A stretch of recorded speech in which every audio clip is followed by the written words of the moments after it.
Magandang gabi po sa ating lahat mga kapatid at mga kaibigan. Magandang gabi po sa ating lahat. Purihin po natin ang dakilang Diyos sapagkat tayo po ay nagkakatipong muli upang mag-aral ng Kanyang banal na salita.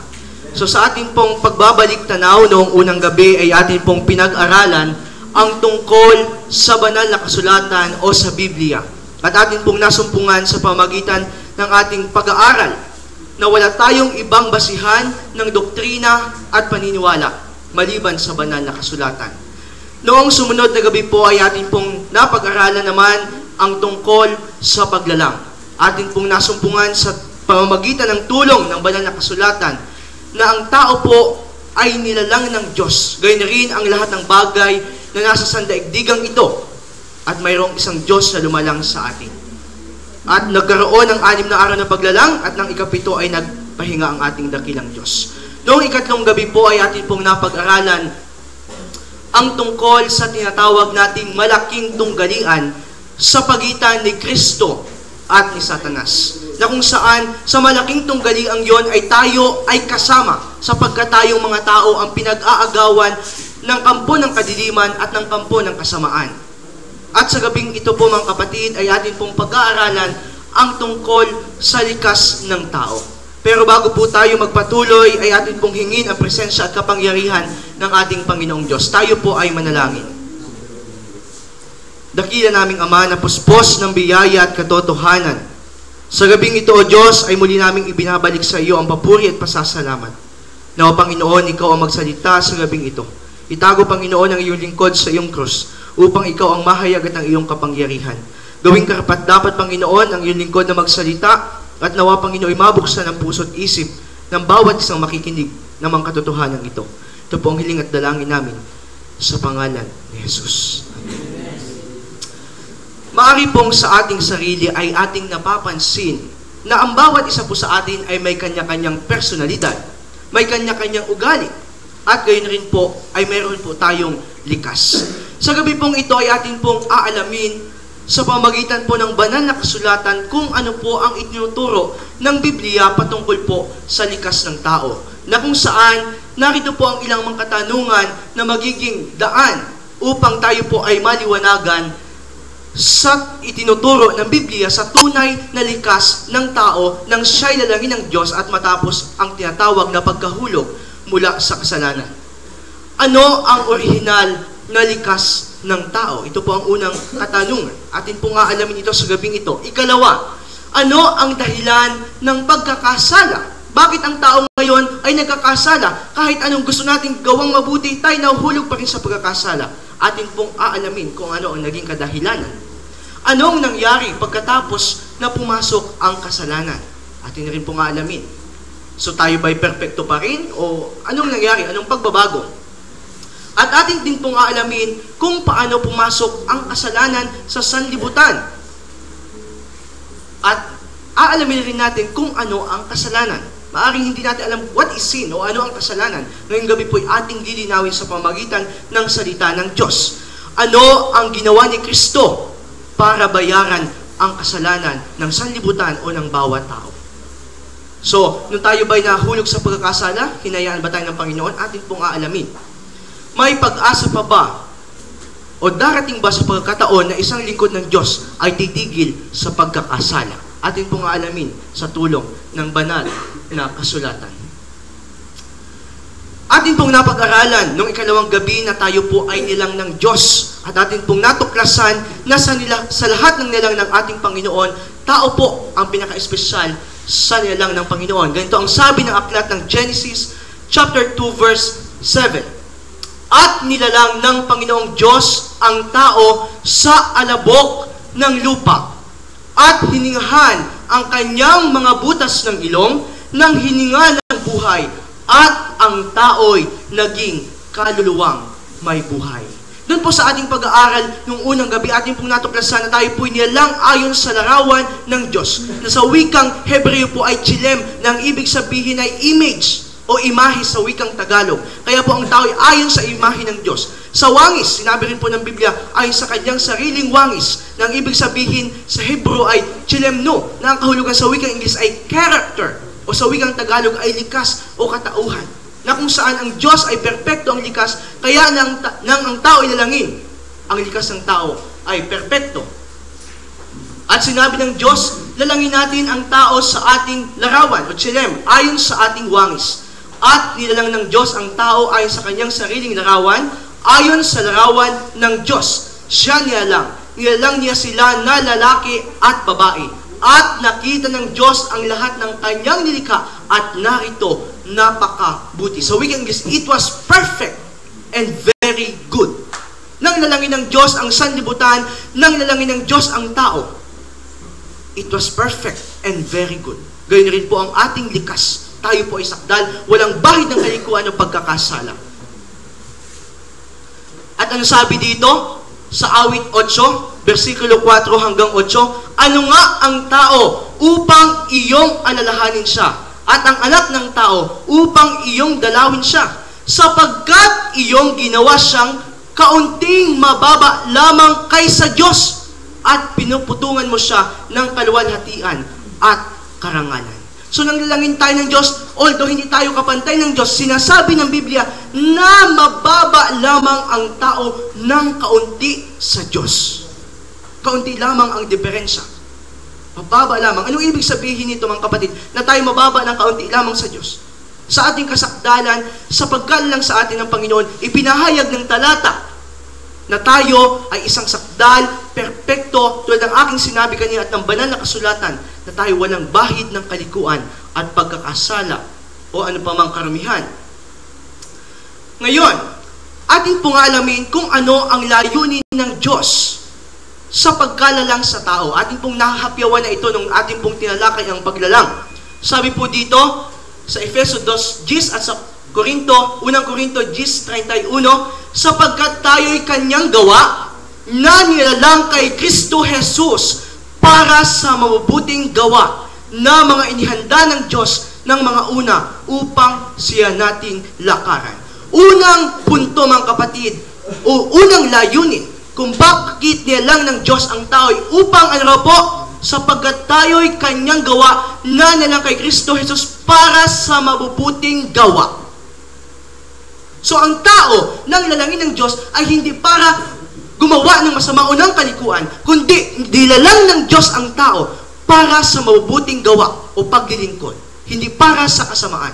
Pero nakakapagtaka, bakit ngayon parang hindi yata sa sa mabubuting gawa, kundi parang sa masasamang gawa tayo nauukol. Ating alamin yan maya-maya.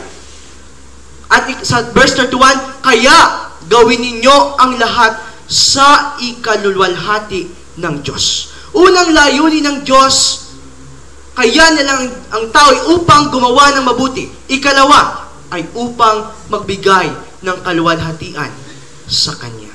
Pero ang mga tao, kung ating mapapansin, kung ating titingnan ang ating kasalukuyang panahon, hindi tayo nagbibigay kaluwalhatian sa Diyos. Instead, tayo sumasalangsang, lumalaban, at hindi kaayon ng kalooban ng ating Panginoon. Ano nga ba talaga ang nangyari?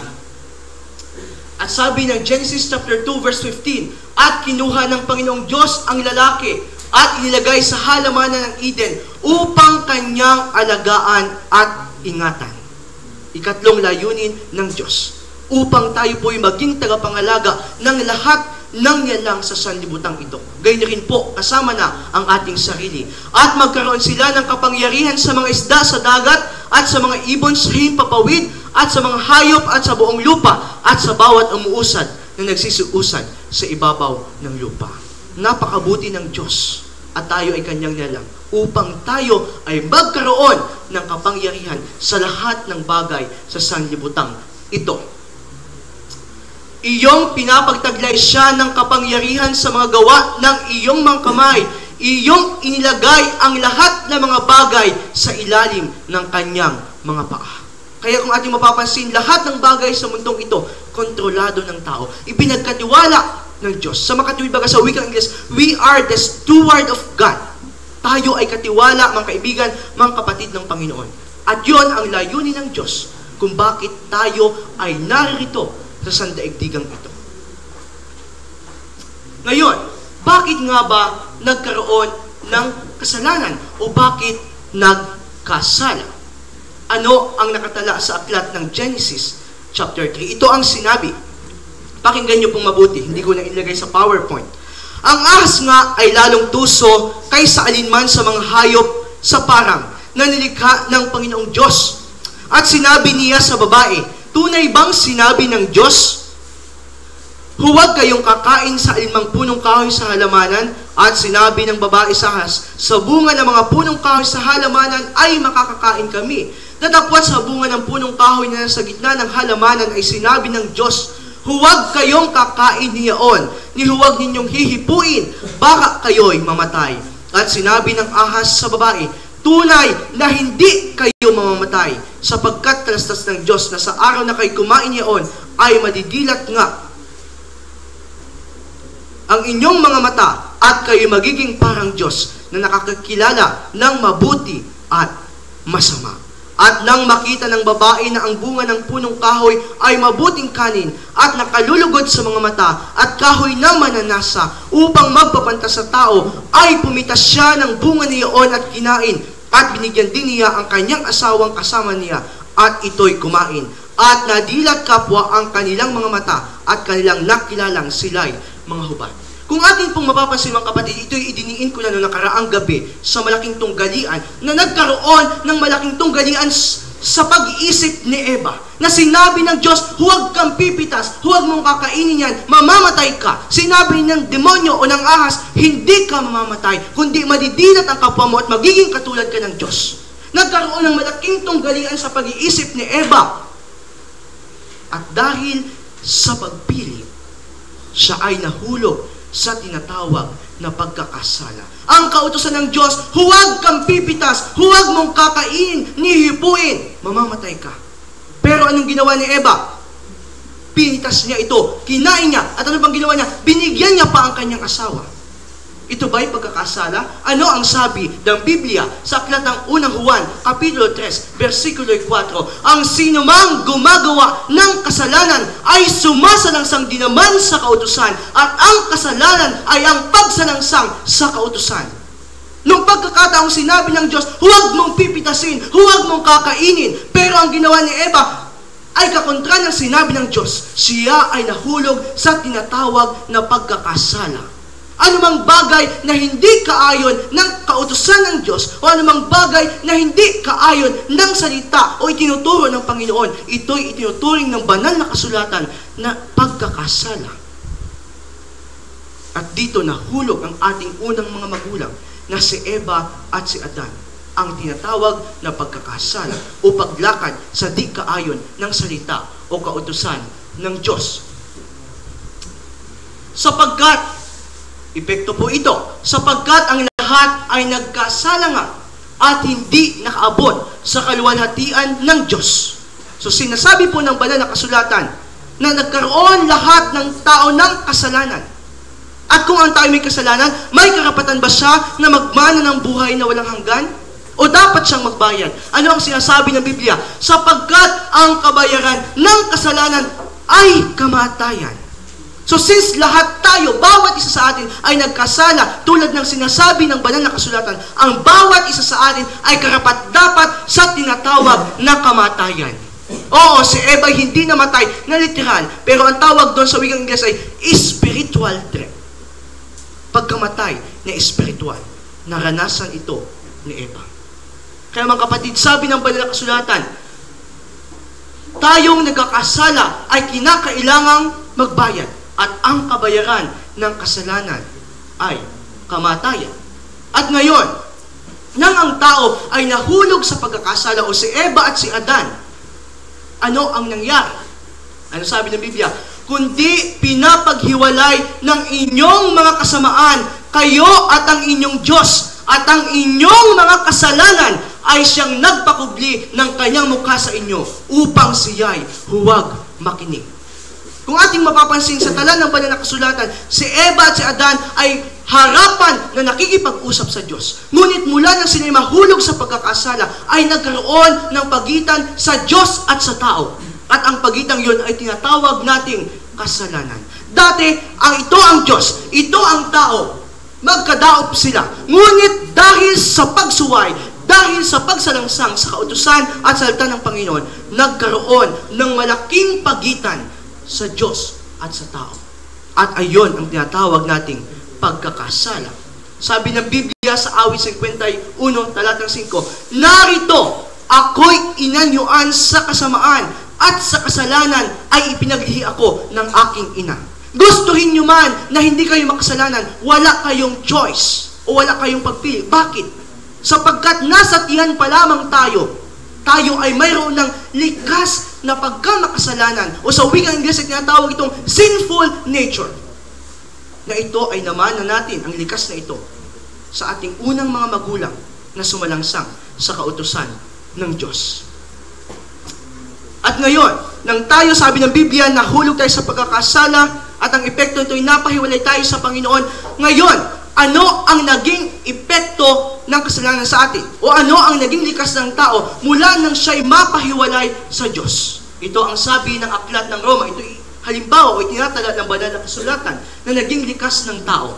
Dahil dito'y sa karumihan ng mga pita ng kanilang mga puso, ay ibinigay sila ng Diyos sa kahalayan upang alisan nila ng puri ang kanilang mga katawan sa kanilang sarili, sapagkat pinalitan nila ang katotohanan ng Diyos ng kasinungalingan at sila'y nagsisamba at nangaglingkod sa nilalang kaysa lumalang.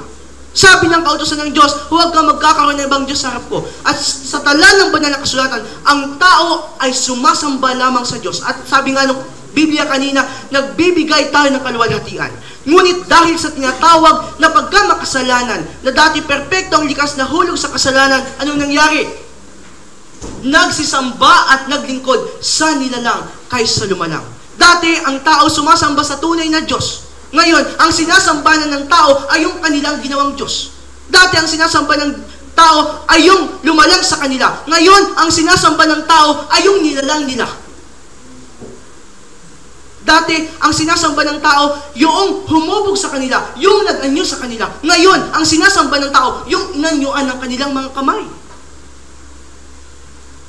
Nagkaroon ng kapatid ng kaibahan. Yan ang naging epekto ng kasalanan. At sabi pa dito, na siyang pinupuri magpakailanman. Dahil dito'y ibinigay sila ng Diyos sa mga mahalay na pita. Ito po ang nangyari nang tayo mapahiwalay sa Panginoon. Inayaan ng Diyos na tayo mapunta sa mahalay na pita sapagkat pinalitan ng kanilang mga babae ang katutubong kagamitan niyaong nalalaban sa katutubo. At gayon din naman ang mga lalaki na nang iwan ang katutubong kagamitan sa mga babae ay nangagdingas sa kanilang karumihan ng pita ang isa't isa na gumagawa ng kahalayan ang mga lalaki sa mga kapwa lalaki. Dati, ang lalaki intended lamang para sa babae. Pero dahil sa epekto ng kasalanan, ang lalaki ay naakit na sa kapwa lalaki. Papanganib, mga kapatid. At, sabi pa dito, at tumatanggap sa kanilang sarili ng kagantihan ng kanilang pagkakamali. Ganyan, mga kaibigan, mga kapatid, ang epekto ng kasalanan sa tao nang dahil sa kanilang pagsuway sa salita ng ating Panginoon. At palibhasa ay hindi nila minagaling na kilalanin ng Diyos. Ibinigay sila ng Diyos sa isang mahalay na pag-iisip. Kaya ang mga tao ngayon hindi nakakapagtaka. Napakahalay ng pag-iisip. Sapagkat ito ay epekto ng kasalanan. Upang gawin niya ang mga bagay na hindi nangarapat. Alam ng taong matuwid. Pero dahil sa likas na pagkamakasalanan, ginagawa nila ang mga bagay na hindi nangarapat. At ako'y naniniwala na kayo'y isa dito at ako'y isa dito. Sapagkat tayo ay makasalanan ang likas. Sabi ng banal na kasulatan, nangapuspos sila ng buong kalikuan ng kasamaan, ng kasakiman, ng kahalayan. Kaya dati, ang tao, Panginoon ang tinitingnan. Ngayon, iba na ang tinitingnan. Puspos ng kapanaghilian. Kapag nakakita ng isang bagay na maganda sa kanyang kapwa, siya'y nananaghili. Gusto niya ring maging ganon. Gusto niya ring magkaroon ng ganon. Ganyan ang tao dahil sa epekto ng kasalanan. ng pagpatay sa kapwa-tao. Ay hindi naman ako pumapatay, hindi nga ako nananaga. Sabi ng Biblia, ang napupuot sa kanyang kapatid ay mamamatay tao. Sa makatuwid, mga kaibigan, mga kapatid, kung tayo nagtatanim sa ating damdamin ng sama ng loob o ng galit sa ating kapwa, isa tayo dito sa kapwa na mamamatay sa kapwa-tao.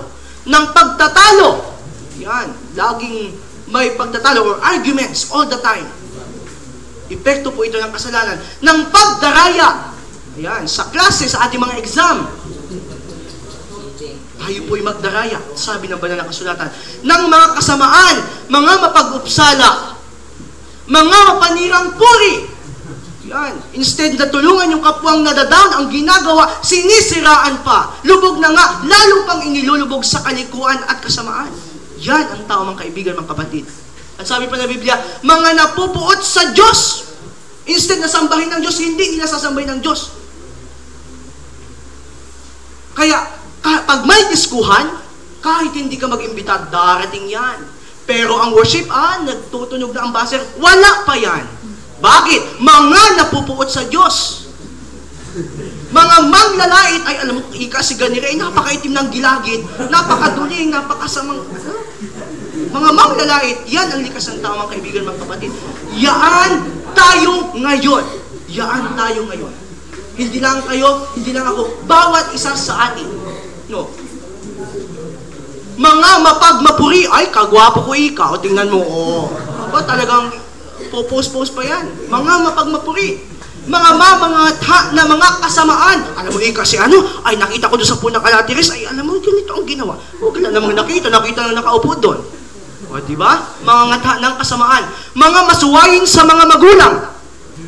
Nung unang panahon, sabi ng aking lola, kapag tiningnan sila ng kanilang nanay ng ganito, halos sumabog ang ihi sa takot kasi alam niyo kung bakit? Pag alis ay mabubugbog. Ngayon, ang mga kabataan, pag tiningnan ng nanay, sabi ng bata, mas matapang. Mga masuwayin sa mga magulang. Yan ang tao ngayon, mga kapatid. Mga haling, mga hindi tapat sa tipanan.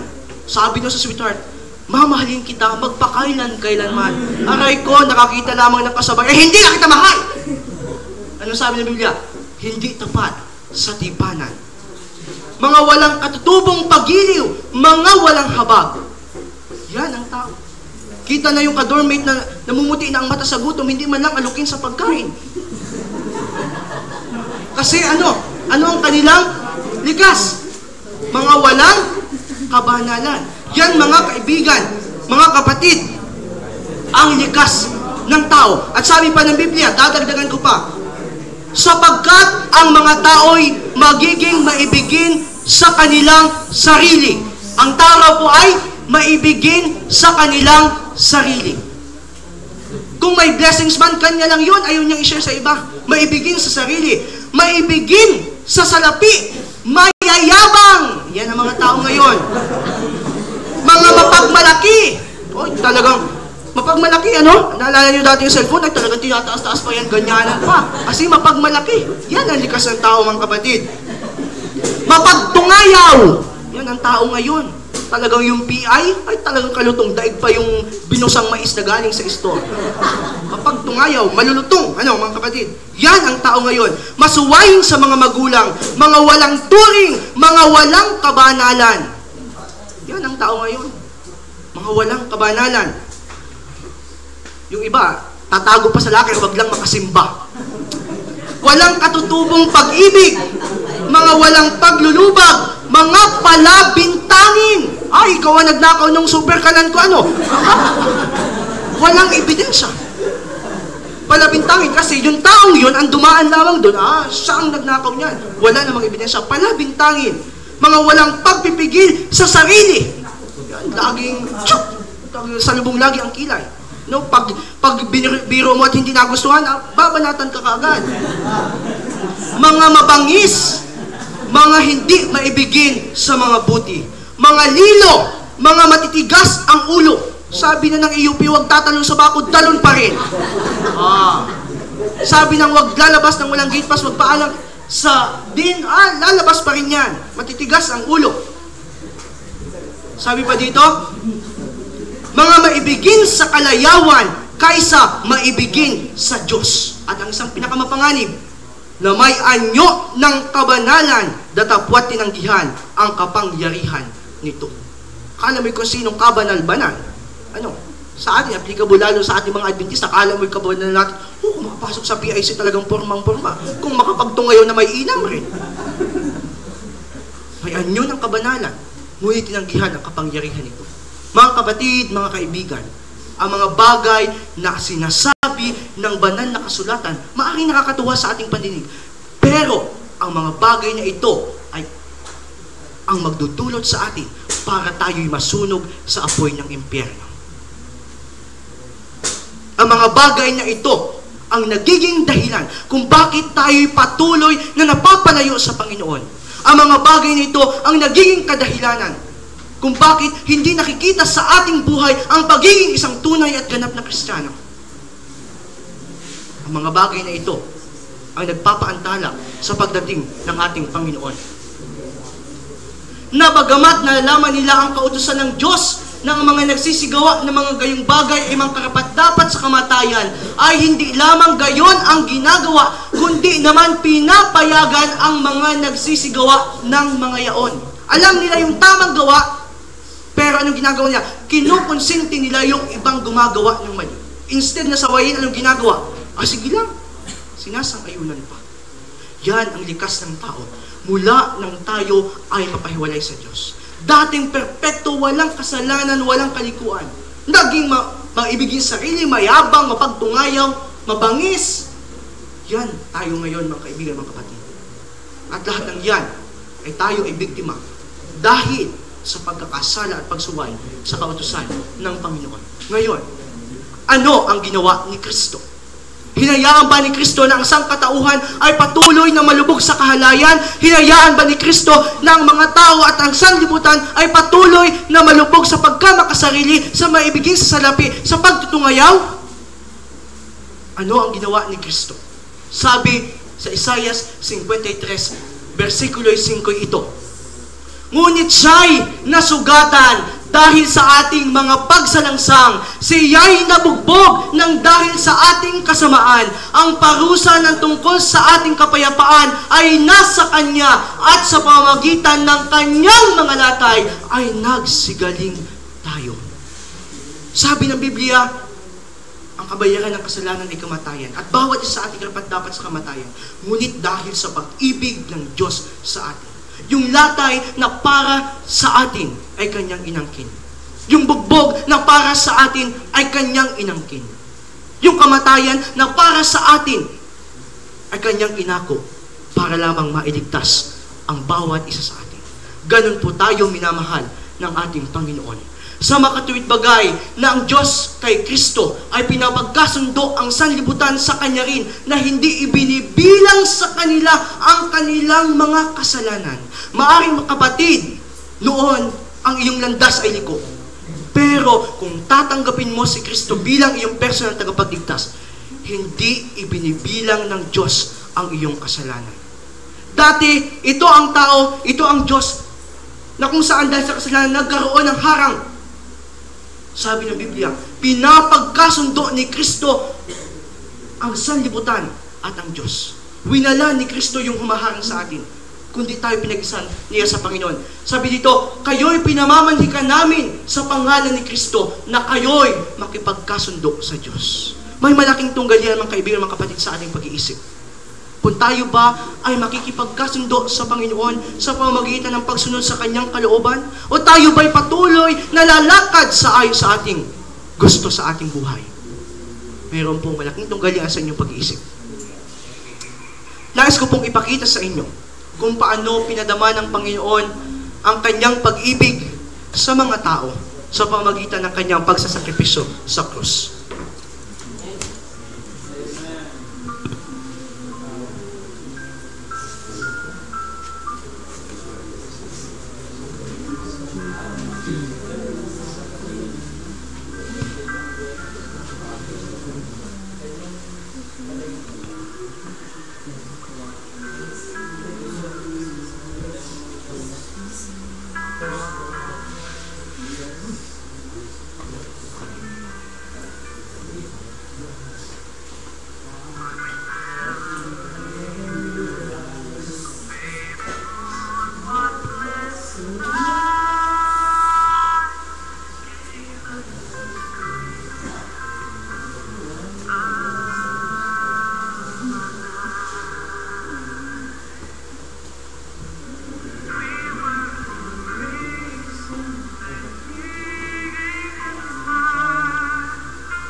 Nakita niyo po mga kaibigan, mga kapatid, kung paano si Kristo ay nagsakripisyo para sa akin at para sa inyo. Na kung saan tayo po ay karapat-dapat sa ganong parusa. Pero dahil sa pag-ibig ng Diyos sa akin at sa inyo, ay ibinigay niya ang kanyang buhay para tayo po ay magkaroon ng pag-asa sa buhay na walang hanggan. Kaya ano pong panawagan ng Diyos sa atin? Kayo nga'y magpakasakdal na gaya ng inyong Ama na nasa langit na sakdal. Mga kaibigan, mga kapatid, maaring mahabang panahon na kayo po'y naaliw sa sanlibutan. Maaring mahabang panahon na inyong inilagak inyong sarili sa panig ni Satanas. Pero sa pagkakataong ito, tinatawagan ng Diyos, ako at kayo, ang bawat isa sa atin, na tayo po'y sumuko sa Kanya. Na tayo po'y magpakasakdal. Sabi ng Biblia, ay pakasakdalinawa niya kayo sa bawat mabuting gawa upang gawin ang Kanyang kalooban na gawin sa atin ang nakalulugod sa paningiya sa pamamagitan ni Heso Kristo. Ang kaibigan, mga kapatid, ang panawagan po ng Diyos sa akin at sa inyo, tayo po'y makipagkasundo sa Panginoon. Tayo po'y magbalik loob sa Kanya. At ako po'y naniniwala na hindi lamang po ako ang mayroong pagnanais na bumalik sa Panginoon, kundi kayo rin. Sino po sa inyo sa gabing ito ang nais ipasakop ang kanilang sarili sa Panginoon? Pwede niyo po itong ipakita sa pamamagitan ng inyong pagtayo. Tayo po ay manalangin. Dakilang Diyos na makapangyarihan ka po sa lahat. Salamat, Panginoon, na iyong ipinaunawa sa amin na kami ang iyong nilalang, na ikaw ang aming Diyos, na kami mga perpektong likas, ngunit dahil sa aming pagsuway kami nahulog sa kasalanan. Kaya, Panginoon, sa gabing ito kami nagtatalaga sa iyo. Salamat, Panginoon, sa sakripisyo ni Kristo, na kung saan, Panginoon, kami po'y may pag-asa sa langit na bayan at magkakaroon kami, Panginoon, ng kaligtasan. Tulungan kami, Panginoon, na daigin ang aming mga sarili, ang aming mga bisyo, ang aming nakagawi, ang mga maling gawa, kundi nawa kami, Panginoon, ay patuloy na maglingkod at italaga ang aming buhay sa iyo. Maraming salamat, Ama, sa iyong pag-ibig. Ito po ay hiling at dalangin namin sa pangalan ni Jesus. Amen. Maraming salamat po and God bless us all.